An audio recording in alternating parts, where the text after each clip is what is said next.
السلام علیکم ورحمۃ اللہ وبرکاتہ۔ معزز سامعین اکرام، اجمیر شریف کی درگاہ سے سید سرور غلام چشتی نے ایک بہت بڑا اعلان کیا ہے اور مسلمانوں کو اجاگر کیا ہے اور آگاہ کیا ہے، مسلمانوں کب تک تم اسی طریقے سے سوتے رہو گے؟ تمہارے سامنے تمہاری زمینوں پر اور تمہاری مسجدوں پر حملہ ہو رہا ہے، تمہاری مساجدیں گرا دی جائیں گی، کب تک تم اسی طریقے سے سوتے رہو گے؟ کب تک تم اسی طریقے سے ہاتھ پر ہاتھ رکھ کر کے بیٹھے رہو گے؟ اور انہوں نے کہا، اے لوگوں، اپنے لیڈرشپ کو تیار کرو۔ اگر تم نے اپنے لیڈرشپ کو تیار نہ کیا تو ہمارے لیے بہت زیادہ مشکل پیش آئے گی۔ آپ نے دیکھا کہ وقف بل بورڈ کا جو کس طریقے سے معاملہ چل رہا ہے، اس طریقے سے اگر یہ بل پاس ہو گیا تو نہ جانے ہم کتنی مصیبت میں گرفتار ہو جائیں گے، کتنی پریشانیاں ہمارے سامنے نظر آئیں گی، ہم سوچ بھی نہیں سکتے۔ اور ہم نے اس بل کو بہت آسان سمجھ لیا ہے۔ یہ بل آسان نہیں ہے، بلکہ یہ ہمارے لیے بہت مشکل والا وقت ہے۔ یہ ہمارے لیے جو بل ہے بہت خطرناک والا بل ہے، ہمیں سمجھنے کی، غور و فکر کرنے کی ضرورت ہے۔ اجمیر شریف کی درگاہ سے سید سرور غلام چشتی صاحب نے جو بیان دیا ہے، آپ اس کو سنیے اور اس کے بعد میں خود فیصلہ کیجئے کہ ہم کہاں پر غلط ہیں اور کیا غلطی کرنے کی کوشش کر رہے ہیں۔ السلام علیکم، میں سید سرور چشتی اجمیر شریف سے۔ افسوس کی بات ہے اور حیرت کی بات ہے، عزت ہماری تار تار ہوئی ہے، گھر بلڈوز ہو رہا ہے، موب لنچنگ ہو رہی ہے، مسجد شہید کی جا رہی ہیں، مدارس شہید کیے جا رہے ہیں، درگاہیں شہید کی جا رہی ہیں، خانقاہیں شہید کی جا رہی ہیں۔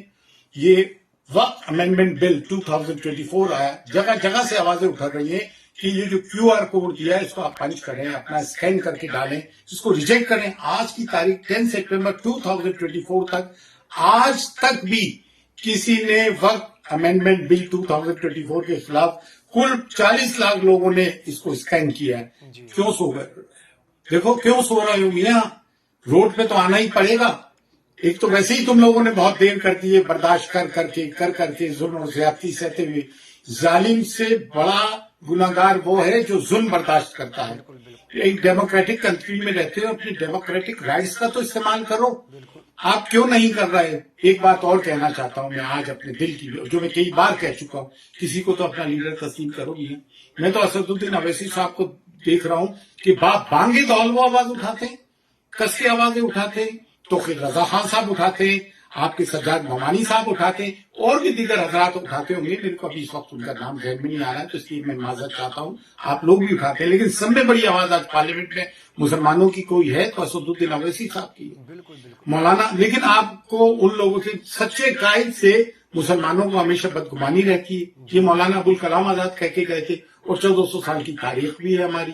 تو کوئی آدمی آواز اٹھا رہا ہے تو اس کے پیچھے ہو جائے، اس پہ الزام تراشی اتنی کر دیتے ہو کہ بی جے پی کا ایجنٹ ہے، فلاں ہے، ڈھمکانا ہے۔ کیا کسی پولیٹیکل پارٹی کے لیڈر کو یہ حق حاصل نہیں کہ وہ اپنے کینڈیڈیٹس کھڑا کرے؟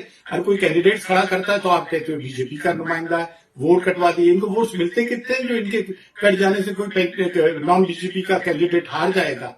تو یہ اس طرح کی باتیں نہ کرو، بے عیب تو خدا کی ذات ہے بھیا۔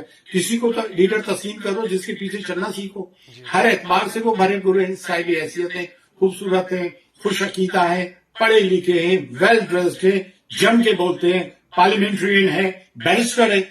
معزز سامعین کرام، آپ نے اس ویڈیو کو دیکھا، یہ ہیں سید سرور غلام چشتی، اجمیر شریف کی درگاہ کے سجادہ نشین، اور انہوں نے کہا، اے لوگوں، کب تک تم اسی طریقے سے سوتے رہو گے؟ کب جا کر تمہاری آنکھیں کھلیں گی؟ کبھی تو اپنے لیڈرشپ کو تیار کرو، اپنی لیڈرشپ کو تیار کرو، کب جا کر تم اپنے لیڈر کو بناؤ گے؟ آج اسد الدین اویسی ایک ایسا بندہ ہے جو اس بل کے خلاف بول رہا ہے۔ اسی طرح مولانا توقیر رضا صاحب نے بھی اس بل کی مخالفت کی، اسی طریقے سے مولانا سجاد نعمانی صاحب نے بھی اس بل کی مخالفت کی، اور بھی علماء کرام ہیں جو اس بل کی مخالفت کر رہے ہیں۔ میرے پیارے اسلامی بھائیوں، ہمیں اس بل کی مخالفت کرنی ہے، ورنہ یہ ہمارے لیے بہت زیادہ پریشانی کا باعث بن جائے گی۔ اسی طریقے سے آپ نے دیکھا، اجمیر شریف کی درگاہ کے سجادہ نشین نے بھی اس بل کی مخالفت کی، کہا، اے لوگ، اب زیادہ وقت نہیں بچا ہے، کب تک تم اسی طریقے سے سوتے رہو گے؟ تمہیں اپنی آواز کو بلند کرنا پڑے گا اور تمہیں اپنے لیڈر کو تیار کرنا پڑے گا، اپنے لیڈر کے ساتھ میں تمہیں چلنا پڑے گا میرے پیارے اسلامی بھائیوں، ورنہ یہ سرکار ہمیں نیچا دکھانے کی کوشش کرتی ہے، ہمارے اوپر ظلم و ستم کا برتاؤ کرنے کی پوری کوشش کر رہی ہے، اور اس کالے بل کو لا کر کے مسلمانوں کو پریشانی کرنے کی کوشش کر رہی ہے اور مسلمانوں میں انتشار پھیلانے کی کوشش کر رہی ہے۔ اے مسلمانوں، ہمیں کب سمجھ آئے گی؟ ہم سوچیں اور غور و فکر کریں کہ ہم کیا کر رہے ہیں۔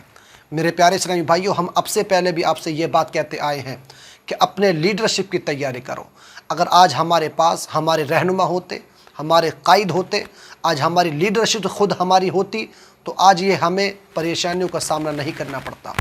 آج ایک ایسا مرد مجاہد جس کو اسد الدین اویسی کہا جاتا ہے، آج وہ ظلم کے خلاف بولتا ہے تو لوگ کہتے ہیں کہ یہ تو بی جے پی کا آدمی ہے، یہ تو بی جے پی کی بی ٹیم ہے، اس نے تو بی جے پی والوں سے پیسے لیے ہیں۔ اس طریقے سے لوگ اسد الدین اویسی کے خلاف نظریات رکھتے ہیں۔ ان کو سوچنا چاہیے، غور و فکر کرنا چاہیے۔ میرے پیارے اسلامی بھائیوں، ایک ایسا یہ شخص ہے جو اس بل کی مخالفت کر رہا ہے، وہ بے دھڑک ہو کر کے بول رہا ہے، وہ بے جھجک ہو کر کے بول رہا ہے۔ تو اب بھی سوچنے کا کوئی ایسا وقت آئے گا کہ آپ کو کوئی آ کر کے سمجھائے کہ اب بھی ہماری آنکھیں نہیں کھلیں گی۔ تو اس لیے ہم کہتے ہیں آپ سے، آپ اپنے لیڈرشپ کی تیاری کیجئے، آپ اپنے لیڈر کا ساتھ دیجئے، آپ اپنے لیڈر کو چن کر کے اس کو آگے بڑھائیے تاکہ ہماری بات بھی رکھی جا سکے، اور پیارے اسلامی بھائیوں، ہماری بات بھی رکھی جا سکے اور ہماری بات بھی سنی جا سکے۔ ورنہ یاد رکھو مسلمانوں، بہت زیادہ ہم پریشانی میں مبتلا ہو جائیں گے۔ تو میں آپ تمامی حضرات سے گزارش کروں گا کہ آپ اس بل کی مخالفت کیجئے اور موبائل سے QR کوڈ اسکین کیجئے اور اس بل کی مخالفت کیجئے۔ صرف ایک دن باقی بچا ہے، آج 12 تاریخ ہے، ایک دن باقی بچا ہے۔ میرے پیارے اسلامی بھائیوں، 13 تاریخ تک اس کا ٹائم ہے، تو لہٰذا آپ تمامی حضرات زیادہ سے زیادہ QR کوڈ کو اسکین کیجئے اور اس ویڈیو کو اپنے تمامی دوستوں میں ضرور شیئر کیجئے کہ جن حضراتوں نے ابھی تک QR کوڈ اسکین نہیں کیا ہے وہ اس کو ضرور کیجئے۔ ابھی تک 43 لاکھ لوگوں نے اس کو ای میل بھیجا ہے۔ ابھی بڑی افسوسناک والی بات یہ ہے کہ 20 کروڑ مسلمان ہونے کے باوجود بھی ابھی تک 43 لاکھ لوگوں نے ای میل کو بھیجا۔ کتنے افسوس والی بات ہے۔ میں گزارش کروں گا اس ویڈیو کو ضرور شیئر کیجئے۔